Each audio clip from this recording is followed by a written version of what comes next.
تبارك الذي بيده الملك وهو على كل شيء قدير الذي خلق الموت والحياة ليبلوكم أيكم أحسن عملا وهو العزيز الغفور الذي خلق 7 سماوات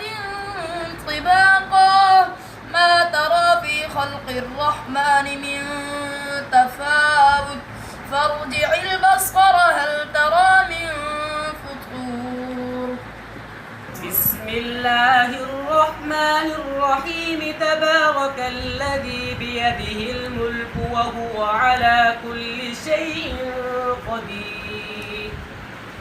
الذي خلق الموت والحياة ليبلوكم أيكم أحسن عملا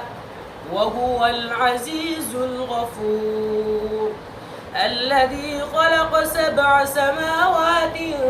طباقا ما ترى في خلق الرحمن من